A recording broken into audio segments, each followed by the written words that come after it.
আসসালামু আলাইকুম এভরিওয়ান, স্বর্ণাজ কিচেনে আপনাদের স্বাগতম।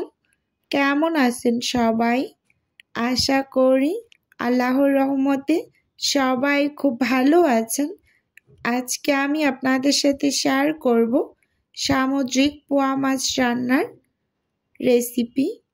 চলুন তাহলে দেখে নেই। প্রথমেই মাছগুলোকে ভেজে নেওয়ার জন্য চুলোতে একটা প্যান বসিয়ে দিয়েছি। এখন কিছুটা পরিমাণ তেল দিয়ে নিয়েছি। আগেই প্যানে কিছুটা তেল ছিল, আমি একটা ডিম ভেজেছিলাম এই প্যানে। এখানে আমি 4 পিস মাঝারি সাইজের পোয়া মাছ মাঝখান থেকে কেটে 2 ভাগ করে নিয়েছি। মোট 8 পিস হয়েছে। এক এক করে দিয়ে ভেজে নিয়েছি। এখন চুলো থেকে নামিয়ে নেব। আর রান্না করার জন্য চুলোতে একটা প্যান বসিয়ে দিয়েছি। কিছুটা পরিমাণ তেল দিয়ে দিলাম। তেলটা ভালোভাবে গরম হয়ে আসার পর এর মাঝে একটু বেশি করেই পেঁয়াজ কুচি দিয়ে দিচ্ছি। পোয়া মাছ ভুনোতে পেঁয়াজের পরিমাণটা একটু বেশি দিলে একটু মিষ্টি মিষ্টি লাগে খেতে, ভীষণ টেস্ট হয়। স্বাদ অনুযায়ী লবণ দিয়ে দিলাম। পেঁয়াজটাকে 1 মিনিটের মতো একটু ভেজে নিয়েছিলাম। এখন লবণ দিয়ে একেবারে পেঁয়াজটাকে বাদামি করে ভেজে নেব, একটু নরম করে। দেখতেই পাচ্ছেন পেঁয়াজের কালারটা কিন্তু চেঞ্জ হয়ে আসছে, অনেকটা বাদামি হয়ে গিয়েছে। এখন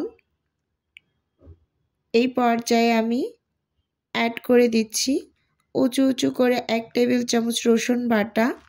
সেই সঙ্গে দিয়ে দিলাম 1 টেবিল চামচ আদা বাটা।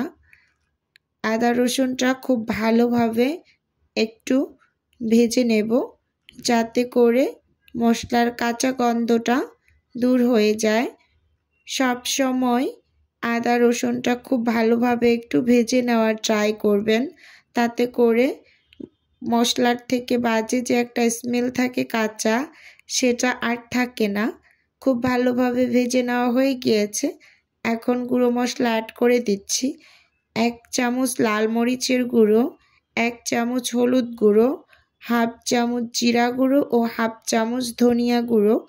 এখানে আমি হাফ চামচ করে ধনিয়া ও জিরা গুঁড়ো দিয়েছি। একটু মশলা কম দিয়ে ভুনা করব, তাই জিরা ও ধনিয়ার পরিমাণটা একটু কম দিয়েছি, যেহেতু ধনিয়া পাতাও ব্যবহার করব। কিছুটা পরিমাণ পানি দিয়ে মশলাটা খুব ভালোভাবে একটু কষিয়ে নিয়েছি। এখন এখানে আমি টমেটো দিয়ে দিচ্ছি। এটা ফ্রোজেন টমেটো, আমার বাসায় ফ্রেশ টমেটোটা ছিল না, তাই আমি কিছু টমেটো ফ্রোজেন করেছি, সেখান থেকে কয়েক টুকরো দিয়ে দিলাম। বরফ থাকা অবস্থায় কিন্তু দিয়ে দিয়েছি। আপনারাও ফ্রোজেন কোনো কিছু সবসময় এরকম বরফ থাকা অবস্থায় দিয়ে দেবেন। এখন খুব ভালোভাবে নেড়ে চেড়ে একেবারে টমেটোটা একটু গলিয়ে গলিয়ে নিয়েছি। মাছগুলোকে দিয়ে দিচ্ছি উপর থেকে, আলতো করেই দিচ্ছি, যেহেতু পোয়া মাছ খুব নরম টাইপের একটা মাছ। দিয়ে দেওয়া হয়ে গিয়েছে সব মাছগুলো। এখন ঝোলের জন্য কিছুটা পরিমাণ পানি দিয়ে পুরোপুরি রান্নাটা শেষ করে নেব। এই যে এখানে আমি যতটুকু পরিমাণ পানি দিয়েছি, এই পানিতেই কিন্তু পুরোপুরি রান্নাটা হয়ে যাবে। আর আমি একেবারে মাখা মাখা করে রান্নাটা করব, গা মাখা ভাব করে, তাহলে খেতে বেশি ভালো লাগে আমার কাছে। রান্না করা হয়ে গিয়েছে, দেখতেই পাচ্ছেন। ঢাকনা খুলে এখন উপর থেকে আমি 2টা কাঁচামরিচ মাঝখান থেকে একটু চিড়ে দিয়ে দিলাম, আর উপর থেকে বেশি করে একটু ধনিয়া পাতা দিয়ে দিয়েছি। আমি কিন্তু কম বেশি সব রান্নাতেই ধনিয়া পাতাটা খেয়ে থাকি, আমার কাছে খুবই ভালো লাগে ধনিয়া পাতার ঘ্রাণটা। হালকা করে একটু নেড়ে নিয়েছি। সেই সাথে লবণটাও একটু চেক করে নিচ্ছি। একেবারে ঠিকঠাক আছে লবণ। আর চুলোটা অফ করে নিয়েছি। দেখতেই পাচ্ছেন মাশাআল্লাহ কালারটা কতটা ইয়াম্মি লাগছে দেখতে, আর খেতেও খুব ভালো হয়েছিল। জানি না এখন অবধি কোন কোন আপু এবং ভাইয়ারা আমার ভিডিওটা ধৈর্য সহকারে দেখছেন, তাহলে প্লিজ একটা লাইক দিয়ে দিন। আজকের ভিডিও এ পর্যন্তই। আল্লাহ হাফেজ। আসসালাম।